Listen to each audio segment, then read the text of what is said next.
त्या आधीच्या काळात त्यांनी आपल्या गाडीचे टॅक्सी केली आणि आम्ही ते ड्रायव्हरला द्यायचो, पण ड्रायव्हर 30 रुपये रोज द्यायचे, तर ते फसवायला लागले. म्हणून मग रवी स्वतः चालवायला. मुंबईमध्ये तुमची जी गाडी होती त्याचा टॅक्सी केली. पण रवीला ते म्हणजे फसवायला लागले ड्रायव्हर, की कधी 10 रुपये आणून दे, कधी ते परवडे ना.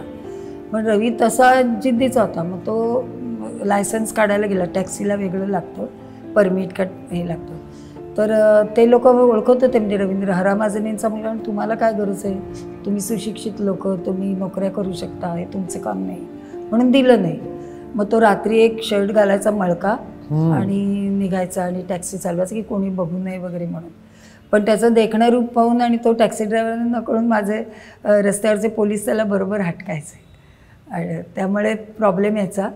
आणि त्यातला एक इन्सिडेंट सांगते, की तो रात्रीचं गिराईक म्हणजे एअरपोर्टवरनं किंवा वेश्या व्यवस्थित जाणारे लोक ते टॅक्सी थांबवायचे तिकडे आणि परत जायचे. तर तो तिकडे गेला ना, की तिकडच्या ज्या बाकीच्या रिकाम्या बसलेल्या वेश्या धावत यायच्या गाडीकडे, आणि हिरो आहे. तर अक्षरशः त्यांच्या तोंडात साखर पडली आणि तो पुढे खरंच हिरो झाला.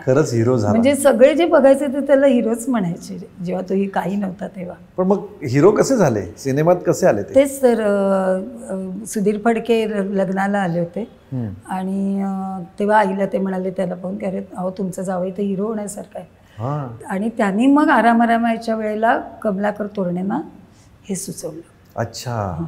आणि त्याला तो हिरो झाला. आणि मग यांनी घेतलं ना आपले व्ही शांताराम, की जेव्हा तो टॅक्सी चालवायचा तेव्हा सुधीर दळवी, ज्यांनी साईबाबा केला होता, मनोज कुमारने काढलेला हिंदीतला आणि खूप गाजला होता, तो मित्र होता रवीचा.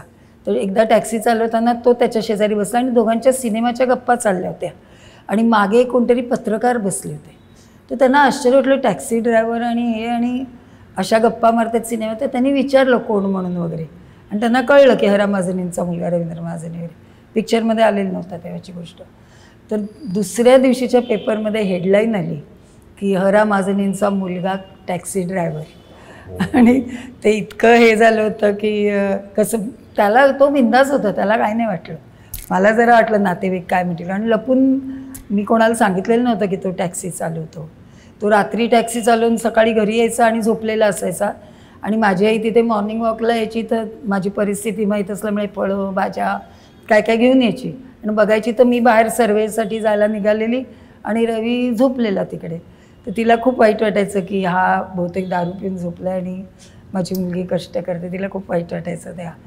आणि मग कधी रवी येऊन मला सांगायचं, अगं काल ना मी टॅक्सीच्या लाईनीत थांबलो होतो, ते अमुकनी पाहिलं नातेवाईकांनी, आणि डोकावून परत मला बघत होता असं वगैरे म्हटलं, की माझ्या पायाखालची जमीन सरकायची. तो आपलं येऊन नुसतं सांगायचा मला की बापरे आता ह्यांना कळणार की हा टॅक्सी चालवतो.